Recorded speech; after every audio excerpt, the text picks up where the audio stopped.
இப்போ ரசத்துக்கு நான் வந்து எல்லாம் பாருங்கள் சூப்பரான நமக்கு தக்காளி பருப்பு தண்ணி ரசம், வேறு எதுவும் கிடையாது, பருப்பு தண்ணி ரசம். சூப்பராக ரசம் ரெடி ஆயிடுச்சு.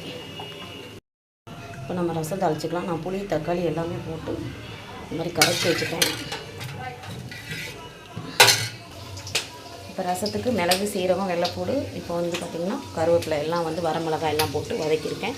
இப்போ இதில் நான் ஒரு 100 கிராம் எண்ணெய் ஊற்றிட்டு கடுகு, உளுந்தம்பருப்பு, வெந்தயம், கருவேப்பிலை போட்டிருக்கேன். இப்போ இதை போட்டு நம்ம நல்லா ரசம் தாளிக்கிறதுக்கு பொரிச்சுக்கலாம். சூப்பராக இருக்கும் ரசம். இது அப்பாவோட அன்னதானத்துக்கு. நான் வேறு எதுவுமே சேர்க்கலாங்க. இப்போ பெருங்காயம் சேர்த்துக்கலாம். இப்போ நல்லா வதங்கிச்சு. இப்போ மசாலா நல்லா வதக்கிட்டோம். அதுக்கப்புறம் ரசத்தை எடுத்து ஊற்றிக்கலாம். இப்போ கொத்தமல்லி கருவேப்பிலை இந்த பக்கம் நான் கிள்ளி வச்சுருக்கேன். ரசம் எடுத்து ஊற்றிட்டேன். இப்போ மஞ்சள்தூள் சேர்த்துக்கலாம்.